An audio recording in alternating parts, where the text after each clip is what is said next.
أشرف الأنبياء والمعصومين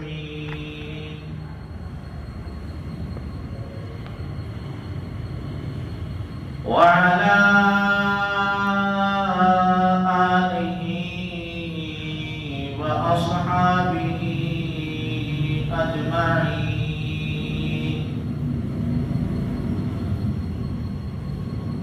لا سيما على الخلفاء الراشدين المهديين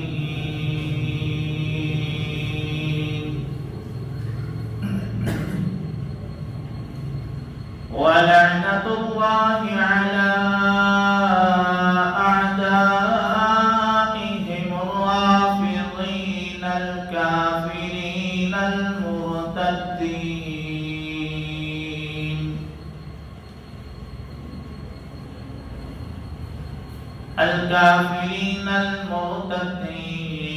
إلى يوم الدين.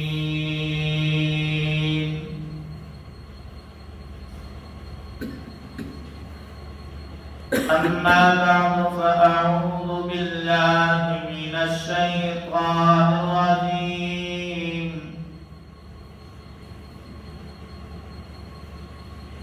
بسم الله الرحمن الرحيم.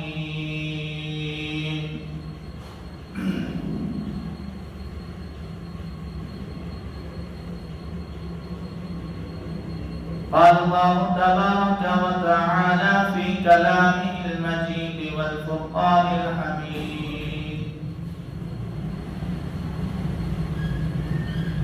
وإذ قال ربك للملائكة إني جاعل في الأرض خليفة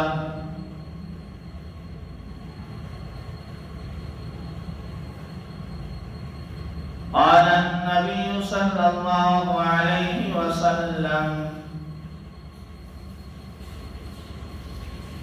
أرحم أمتي بأمتي أبو بكر،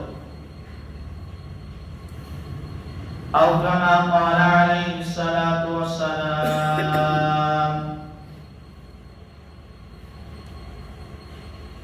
صدق الله العلي العظيم وبلغنا رسوله النبي الكريم،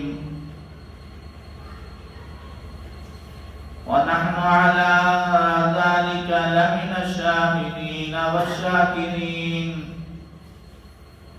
والحمد لله رب العالمين.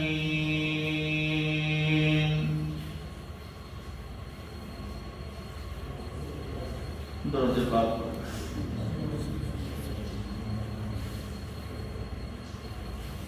اللهم صل على محمد في أول كلامنا، اللهم صل على محمد في أوسط كلامنا،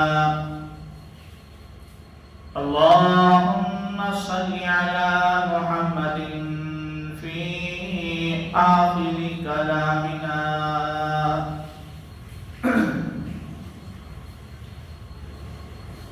واجب الاحترام، قابل عزت احترام معزز مکرم محترم بھی وقار بھائیوں، بزرگوں، عزیز ساتھیوں، دوستوں،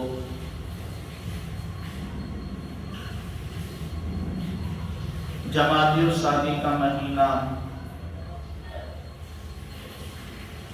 جس کا آغاز ہو چکا ہے، جس طرح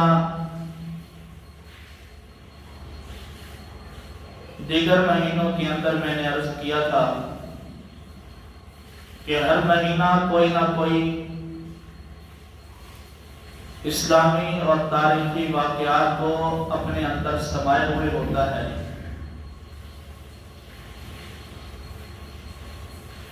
تو یہ مہینہ جہاں بہت سارے اسلامی اور تاریخی واقعات کا حامل ہے،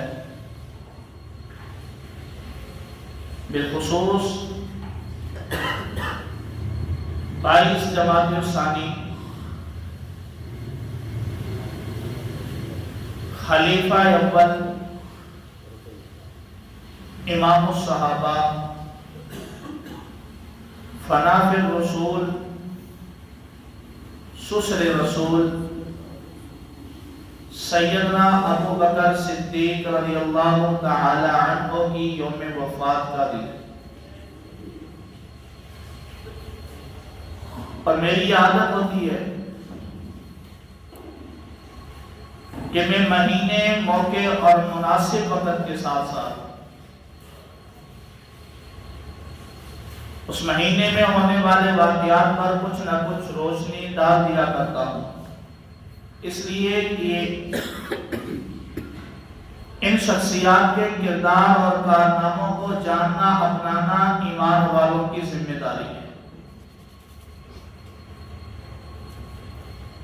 اور بالخصوص جب باری سیدنا صدیق اکبر رضی اللہ تعالی عنہ کی آ جائے تو جس طرح میں پہلے کہتا رہتا ہوں کہ ایمان والوں کو سیدنا صدیق اکبر رضی اللہ تعالی عنہ کی سیرت، کردار اور واقعات کو پڑھنا اور سننا چاہیے۔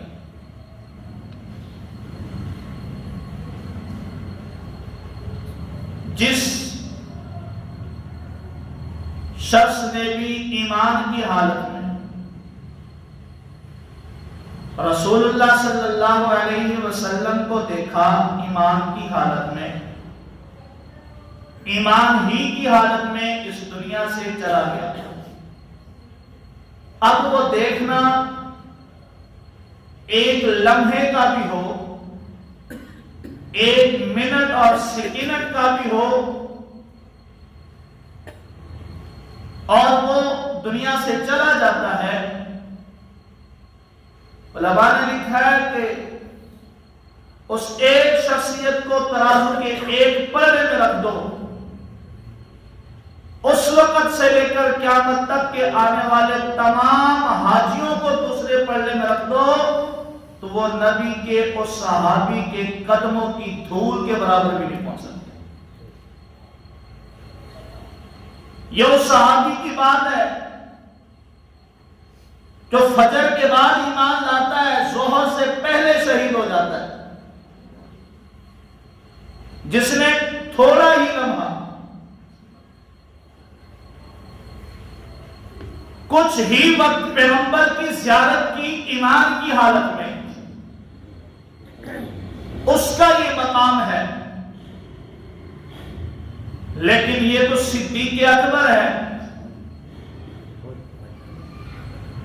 جس نے تھوڑا لمحہ، تھوڑی دیر نہیں،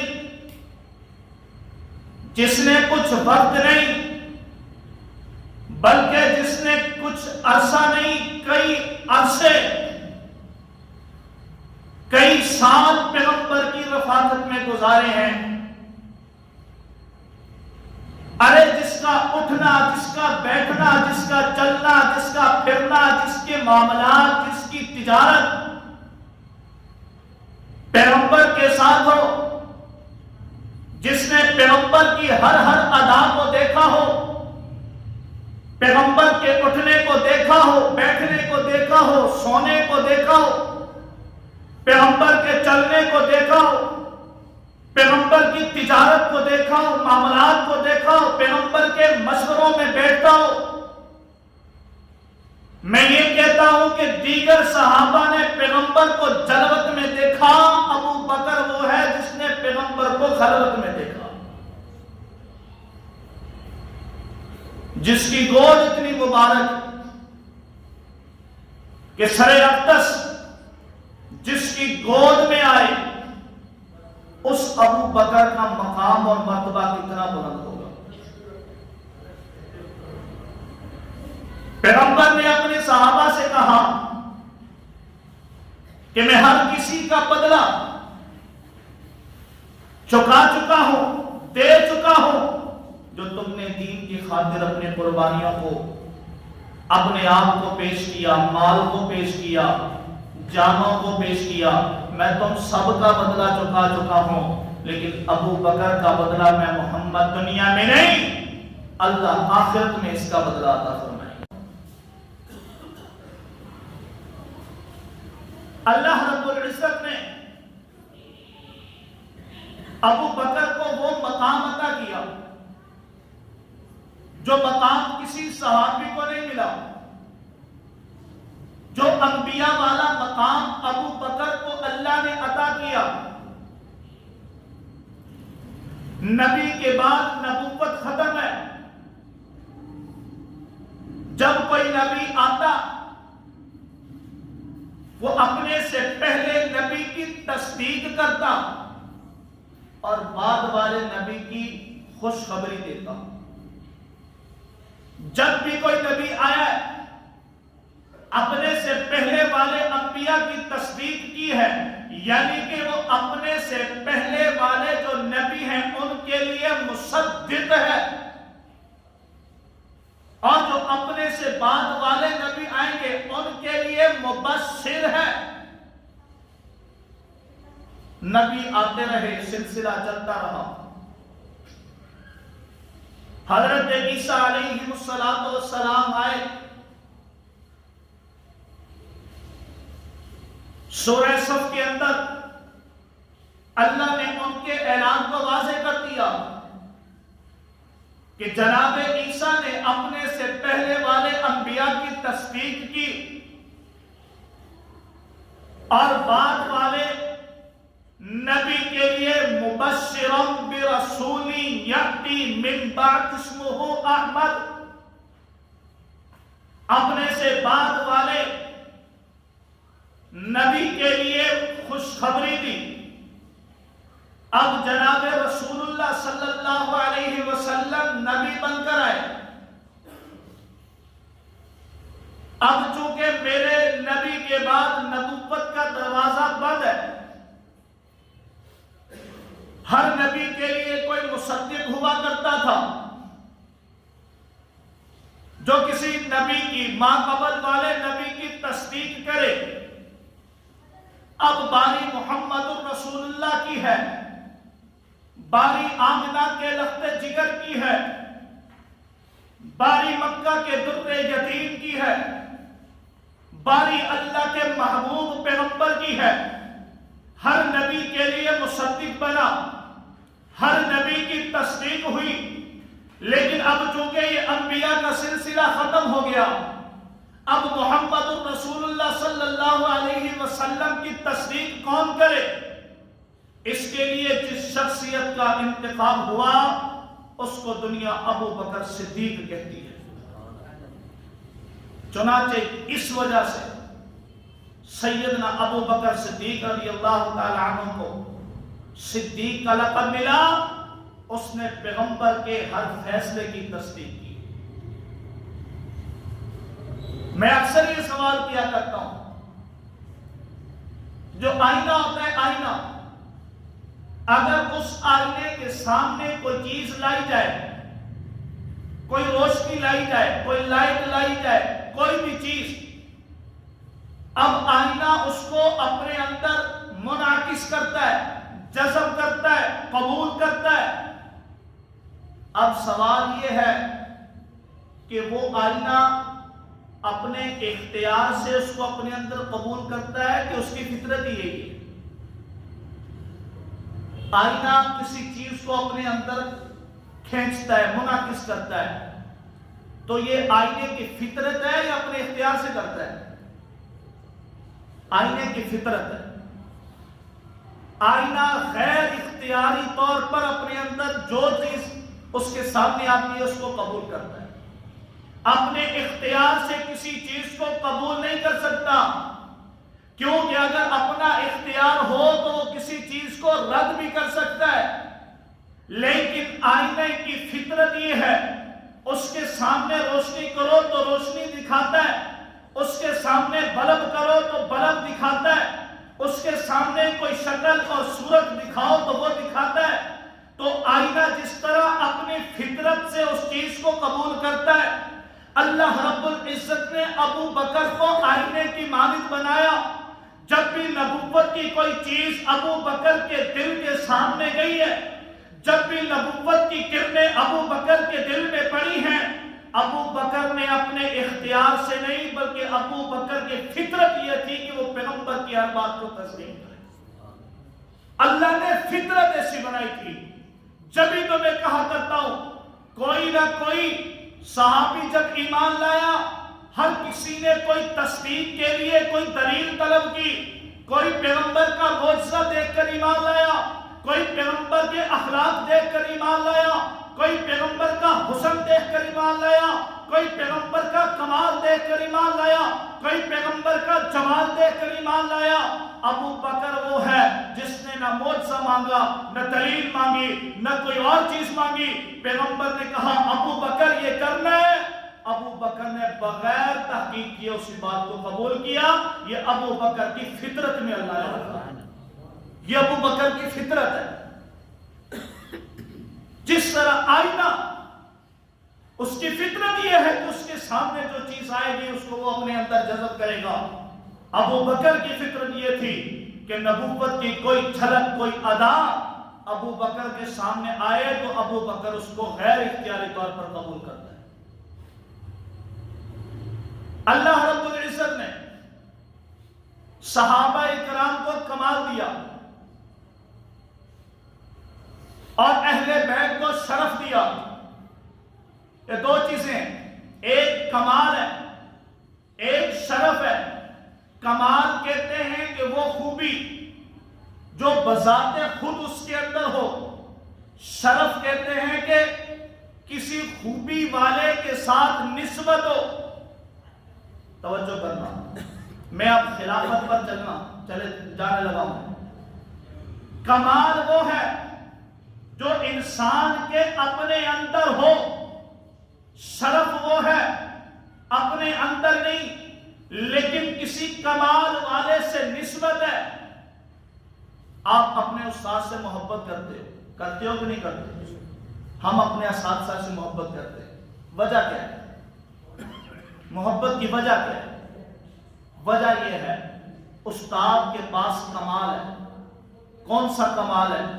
استاد کے پاس یہ کمال ہے اپنے شاگردوں کو وہ زمین سے اٹھا کر کے آسمان کا ستارہ بنا دیتا ہے. یہ کمال استاد کے پاس ہے. اب اگر کسی شاگرد کے سامنے استاد نہیں، استاد کا کوئی چھوٹا بچہ آ جاتا ہے تو طالب علم اس بچے کو اٹھا کر پیار کرتا ہے، اس بچے کو گلے سے لگاتا ہے، خرچی دیتا ہے. سوال کرنے والا سوال کرتا ہے کہ بھائی اس کی عزت کیوں کر رہے ہو؟ تمہارا عزت کرنے کا حق تو تمہارے استاد کے پاس ہے، استاد سے کرو، اس سے کیوں کرتے ہو؟ جواب آتا ہے استاد کے اندر کمال ہے، اس کو شرف حاصل ہے. شرف یہ ہے کہ اس کی نسبت میرے استاد کے ساتھ ہوگی. ہم اس نسبت کی وجہ سے اس کے ساتھ محبت کرتے ہیں. اب کمال ہے صحابہ میں، اہل بیت کے اندر شرف ہے. تو ہمارا یہ عقیدہ ہے کمال کے اعتبار سے صحابہ آگے اور شرف کے اعتبار سے اہل بیت آگے. اور بعض اوقات ایسے ہوتے ہیں کہ دونوں چیزیں ایک میں جمع ہو جاتی ہیں. اس میں کمال بھی جمع ہو جاتا ہے، شرف بھی جمع ہو جاتا ہے. تو اہل بیت کے اندر کمال بھی ہے، شرف بھی ہے. مجھ سے ایک نے سوال کیا کہ فرشتے یا انسان، ان دونوں میں سے اچھی مخلوق کون سی ہے؟ فرشتے یا انسان؟ تو انسان اور فرشتے اللہ کے مقرب ہیں، اور جو فرشتے ہیں ان کے اندر خطا کا مادہ نہیں.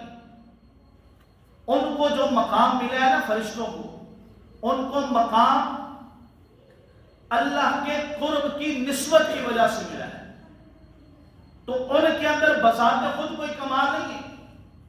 کمال تو یہ ہے کہ گناہوں کا مادہ بھی ہو پھر بھی اللہ کی اطاعت کرے، کمال تو یہ ہے دنیا داری بھی ہو پھر بھی اللہ کو یاد کرے. کمال تو یہ ہے بیوی بچے بھی ہوں پھر بھی اللہ کو یاد کرے. کمال تو یہ ہے کہ در در پر گناہ ہو, قدم قدم پر گناہ ہو, نظر نظر پر گناہ ہو, سب سے بچ کر کے اللہ کی تابعداری کرے. کمال یہ ہے. اب شرف کے اعتبار سے فرشتے زیادہ ہیں, کمال کے اعتبار سے انسان آگے. اب اللہ رب العزت نے قرآن پاک میں بیان کیا وَإِذْ قَالَ رَبُّكَ لِلْمَلَائِكَةِ إِنِّي جَاعِلٌ فِي الْأَرْضِ خَلِيفَةً, کہ میں کائنات میں اپنا خلیفہ بنانے لگا. فرشتوں نے کہا أَتَجْعَلُ فِيهَا مَنْ يُفْسِدُ فِيهَا وَيَسْفِكُ الدِّمَاءَ, اللہ آپ ایسی مخلوق بنانے لگے جو فساد کرے گی, خون ریزی کرے گی. آپ کو کس چیز کی کمی ہے؟ وَنَحْنُ نُسَبِّحُ بِحَمْدِكَ وَنُقَدِّسُ لَكَ, ہم جو ہیں آپ کی حمد بیان کرنے کے لیے, ہم جو ہیں آپ کی پاکی بیان کرنے کے لیے. اب اللہ رب العزت نے کہا کہ میں خلیفہ بناؤں گا اور خلیفہ انسانوں میں سے ہوگا. اب بتاؤ اللہ رب العزت نے خلافت کا اعلان کیا ہے, خلافت کا اعلان کمال والوں کے لیے کیا ہے یا شرف والوں کے لیے کیا ہے؟ بولو. اللہ کہہ رہے ہیں کہ خلافت اسے ملے گی جن کے پاس کیا ہوگا؟ کمال ہوگا. وَإِذْ قَالَ رَبُّكَ لِلْمَلَائِكَةِ إِنِّي جَاعِلٌ فِي الْأَرْضِ خَلِيفَةً. اچھا فرشتوں نے پھر کہا بھی یا اللہ ہم جو ہیں خلافت ہمیں ملنی چاہیے, ہم تیرے مقرب ہیں, ہم تیرے قریب ہیں. لیکن اللہ نے کہا بات قریب اور دور کی نہیں ہے, بات یہ ہے کہ خلافت اسی کو ملے گی جس کے پاس کمال ہو. اور اللہ نے فرمایا انی اعلم ما لا تعلمون, جو میں جانتا ہوں تم وہ نہیں جانتے. مجھے پتا ہے خلافت کس کو دینی ہے اور کیوں دینی ہے. اب اللہ نے خلافت کا فیصلہ کیا دو چیزیں دیکھ کر, ایک کمال والوں کے لیے اور دوسری چیز یہ ہے کہ قرب کے اعتبار سے فرشتے اللہ کے قریب ہیں. فرشتے, انسان قرب کے اعتبار سے اللہ سے دور ہے, لیکن اللہ نے خلافت کا فیصلہ قریب والوں کے لیے کیا کہ دور والوں کے لیے کیا؟ بتاؤ بھائی. قرب کے اعتبار سے فرشتے قریب ہیں نا اور انسان دور ہے. دو چیزوں پر فیصلہ ہو گیا, ایک یہ کہ خلافت ملے گی کمال والوں کو, دوسرا یہ کہ خلافت ملے گی دور والوں کو, قریب والوں کو نہیں ملے گی. اب پیغمبر صلی اللہ علیہ وسلم نے جو خلافت کا اعلان کیا, کیا کوئی رسول اپنے اللہ کے طریقے سے ہٹ کر کوئی کام کر سکتا ہے؟ اگر کوئی رسول اللہ کے طریقے سے ہٹ کر کام کرے تو گویا کہ اس نے اپنا طریقہ ایجاد کیا, اللہ کے طریقوں کو اختیار. اللہ نے خلافت دی کن کو؟ کمال والوں کو. اللہ نے خلافت دی دور والوں کو. اللہ نے خلافت نہیں دی شرف والوں کو. اللہ نے خلافت نہیں دی قریب والوں کو. رسول اللہ نے جب خلافت کا اعلان کیا تو صحابہ کمال والے ہیں, خلافت کمال والوں کو ملی ہے. ابو بکر دور ہے, علی قریب ہے. ابو بکر سے رشتہ داری تھوڑی دور کی تھی, علی چچا کا بیٹا بھی تھا, چچا زاد بھائی بھی تھا اور داماد بھی تھا, قریب تھا. اللہ نے خلافت دور والوں کو دی تو رسول اللہ نے خلافت بھی دور والوں کو دی. تیسری بات, اللہ نے جب حضرت آدم کی خلافت کا اعلان کیا تو فرشتوں سے کیا کہا کہ تم سارے آدم کو کیا کرو گے؟ کیا کرو گے؟ اچھا, سجدہ کسی چیز کو آگے رکھ کر ہوتا ہے یا پیچھے رکھ کر ہوتا ہے؟ آگے رکھ کر ہوتا ہے نا. اب آدم کو جو سجدہ کیا, یہ سجدہ حقیقت میں اللہ کو سجدہ تھا. آدم بمنزلہ قبلہ کے تھا. جس طرح ہم قبلہ کی طرف رخ کر کے نماز پڑھتے ہیں, سجدہ کرتے ہیں بیت اللہ کے پاس جا کر حرم کے اندر, تو وہ در حقیقت سجدہ کس کو ہوتا ہے؟ سجدہ اللہ ہی کو ہوتا ہے. آدم بمنزلہ قبلہ کے تھا, قبلے کے قائم مقام آدم کو کیا. اب حضرت آدم کو آگے رکھا اور فرشتوں کو پیچھے صفوں میں کھڑا کر دیا. اللہ نے اصول بھی بتا دیا. اگر خلافت منوانی ہو، اگر خلافت کا اعلان کرنا ہو، اگر خلافت کی بات پہنچانی ہو، اگر خلافت سے لوگوں کو آگاہ کرنا ہو، تو جس کو خلیفہ بنایا جائے اس کو مصلی پر کھڑا کیا جاتا ہے، اور جس کو خلیفے کی اتباع والے کیے جائیں، جس سے خلافت منوانی ہو، ان کو صفوں میں کھڑا کیا جاتا ہے. رسول اللہ نے اپنی بیماری کے دنوں میں یہ اعلان واضح کر دیا تھا. ابو بکر کی خلافت منوانی تھی، آگے کھڑا کیا.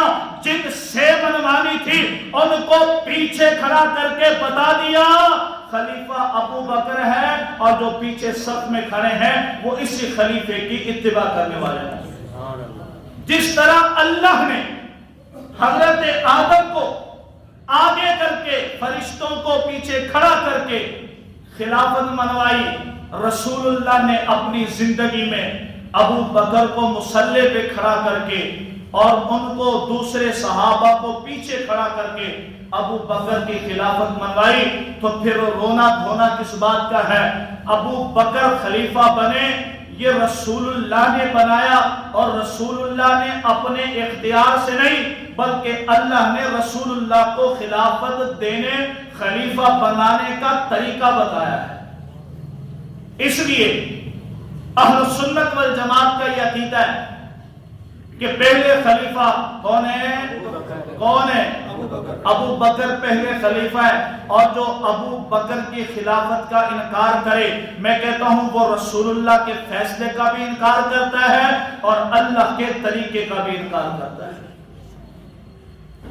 اور ابو بکر وہ پھر اس مہینے کے اندر بھی خصوص سیدنا ابو بکر صدیق رضی اللہ تعالیٰ عنہ کی شخصیت کو داغ کی جانے کی کوشش کی جاتی ہے، اور مختلف طریقے سے جھوٹ موٹ کی باتیں بنا کر کے حضرت ابو بکر صدیق پر الزام. میں نے پہلے کہا کہ ابو بکر شیشے کی مانند ہے، آئینے کی مانند ہے. جو چیز رسول اللہ سے صادر ہو ابو بکر اس کو اپنے دل میں قبول کرتا ہے. یمن سے تاجر آئے، غلام خرید کر لائے. کچھ غلام آپ صلی اللہ علیہ وسلم کے پاس آئے. حضرت علی کو پتا چلا. حضرت علی نے اپنی بیوی حضرت اما فاطمہ الزہرا رضی اللہ تعالیٰ عنہ کو کہا کہ سارا دن کام کرتی ہے، اکیلی ہے، اتنے کام ہوتے ہیں، چکی پیسنی ہے، گھوڑے کے لیے چارہ لانا ہے، علی کی روٹی بنانی ہے، پھر مشکیزے میں پانی بھر کے لانا ہے، حسن و حسین کا خیال رکھنا ہے، گھر کے دیگر کام کاج ہیں، کپڑے دھونے ہوتے ہیں. جا اپنے ابا سے، غلام آئے ہیں، ایک غلام خرید کر لا. حضرت فاطمہ زہرا رضی اللہ تعالیٰ عنہ گئی، دیکھا کہ رش تھی. اس رش کی کشمکش میں حضرت فاطمہ واپس آئی ہیں. رسول اللہ صلی اللہ علیہ وسلم نے حضرت فاطمہ کو دیکھا. اگلے دن رسول اللہ صلی اللہ علیہ وسلم حضرت فاطمہ کے گھر پہ آئے. بیٹی کیا حال ہے؟ خیریت ہے؟ کل آئی تھی، خیر سے آنا ہوا تھا، کیا کام تھا؟ اب بیٹی ہے، باپ کے سامنے بیٹھ گئی، اپنے دکھڑے سنانے لگی. ابا میرے ہاتھوں کو دیکھو، یہ نرم ہاتھ تھے، ان ہاتھوں کے اندر نشان پڑ گئے ہیں. فاطمہ چکی چلا چلا کے تھک جاتی ہے. ابا مشکیزے میں پانی لانا ہوتا ہے، بڑی مشکل ہے. ابا حسن و حسین کی دیکھ بھال کرنی ہوتی ہے. ابا گھر کے دیگر کام کاج کرنے ہوتے ہیں. علی کی روٹی بنانی ہوتی ہے، گھوڑے کے لیے چارہ لانا ہوتا ہے. تیری بیٹی فاطمہ تھک جاتی ہے. اب حضرت فاطمہ رسول اللہ صلی اللہ علیہ وسلم کے سامنے اپنے دکھ کا اظہار کر رہی ہے، اپنی تھکاوٹ کا اظہار کر رہی ہے، اپنی بے بسی کا اظہار کر رہی ہے، اپنی لاچاری کا اظہار کر رہی ہے. اور یہ اظہار کر کے حضرت فاطمہ رسول اللہ صلی اللہ علیہ وسلم سے ایک غلام لینا چاہتی ہے جو ان کے کام کے ساتھ کام کرے، جو ان کے ہاتھ بٹائے. رسول اللہ صلی اللہ علیہ وسلم نے حضرت فاطمہ کا دکھڑا سنا، اور دکھڑا سننے کے بعد رسول اللہ صلی اللہ علیہ وسلم نے حضرت فاطمہ سے کہا، اے فاطمہ تجھے غلام دے دوں یا غلام سے اچھی کوئی چیز بتا دوں، تجھے غلام دے دوں یا غلام سے اچھا کوئی وظیفہ بتا دوں, تجھے غلام دے دوں, یا غلام سے اچھا کوئی طریقہ بتا دوں. حضرت فاطمہ نے کہا یا ابا مجھے غلام نہیں چاہیے, مجھے وظیفہ بتا دیجئے. رسول اللہ نے کہا اے میری بیٹی, جب رات کو بستر پر جایا کرے اور بستر پر سونے لگے تو 33 بار سبحان اللہ, 33 بار الحمدللہ, 34 بار اللہ اکبر کی تسبیح کیا کرو. اور یہ تسبیح اتنی اچھی ہے کہ دنیا کے اندر بھی فائدہ ہے, آخرت کے اندر بھی فائدہ ہے. میں سوال کرنے والوں سے سوال کرتا ہوں, مجھے بتایا جائے حضرت فاطمہ دربار رسول میں گئی ہے, غلام لینے گئی ہے, دنیا لینے گئی ہے, دنیا کی مانگ کرنے گئی ہے, لیکن مجھے بتایا جائے کیا رسول اللہ نے غلام فاطمہ کو دیا تھا؟ کیا رسول اللہ نے غلام دے کر بھیجا تھا؟ کیا رسول اللہ نے حضرت فاطمہ کو کسی غلام کو ہدیے کے طور پر دے کر بھیجا تھا؟ جواب آتا ہے نہیں. میں نے سوال کیا پھر کیا دیا تھا؟ مجھے جواب ملتا ہے حضرت فاطمہ کو رسول اللہ نے حدیث سنائی تھی, حدیث دے کر واپس کیا. میں نے کہا رسول اللہ کے دور میں حضرت فاطمہ دربار میں جاتی ہے, رسول اللہ حدیث دے کر واپس بھیجتے ہیں, یہ بات تسلیم ہے. ابو بکر کا دور ہوتا ہے, ابو بکر نے رسول اللہ کی ادا کو دیکھا ہوگا, ابو بکر نے رسول اللہ کی سنت کو دیکھا ہوگا. ابو بکر کا دور آیا, ابو بکر کے دور میں حضرت فاطمہ دنیا لینے گئی تھی, لیکن ابو بکر نے رسول اللہ کی حدیث سنا کر حضرت فاطمہ کو بھیج دیا. تو ابو بکر نے کون سا گناہ کیا؟ ابو بکر نے رسول اللہ کی سنت پر عمل کیا ہے. سبحان اللہ. اگر ابو بکر کو غاصب کہتے ہو تو یہ صرف ابو بکر کی گستاخی نہیں, یہ رسالت کی توہین ہے. کیوں؟ میں دیکھتا ہوں فاطمہ رسالت کے دربار میں جائے اس کو حدیث ملتی ہے, فاطمہ ابو بکر کے دربار میں جائے تو وہاں سے بھی حدیث ملتی ہے. اور دوسری بات, یہ بات مختلف ہی ہے. بخاری شریف کے اندر یہ 7 مرتبہ 7 مقامات پر یہ حدیث آئی ہے, لیکن بعض روایات میں یہ ہے کہ حضرت فاطمہ دربار میں گئی نہیں ہے. اور ظالموں, حضرت فاطمہ پر الزام لگاتے ہو کہ وہ دربار میں گئی, رسول اللہ کی بیٹی کی عزت کا بھی خیال نہیں ہے. وہ فاطمہ جو دنیا سے جا رہی ہے, علی سے کہہ رہی ہے علی میری چارپائی میرا جنازہ دن کے اجالے میں نہیں رات کی تاریکی میں لے کے جانا. علی نے پوچھا خیریت ہے, کیا وجہ ہے؟ حضرت فاطمہ نے کہا علی میں اتنا بھی برداشت نہیں کر سکتی, اتنا میں حیا ہے میرے اندر, میں اتنا بھی نہیں چاہتی کہ میری چارپائی پر کسی اجنبی اور غیر کی نظر پڑے. تو کہتا ہے حضرت فاطمہ دربار میں گئی ہے اور لوگوں کے سامنے اس نے جا کر کے اپنا حق مانگا ہے, اتنی توہین. اور تو کہتا ہے کہ حضرت, ان کے لیے جواب ہے نہ ابو بکر صدیق فاطمہ سے ناراض تھا, نہ فاطمہ ابو بکر سے ناراض تھی. اللہ عمل کی توفیق عطا فرمائے. وما علینا الا البلاغ.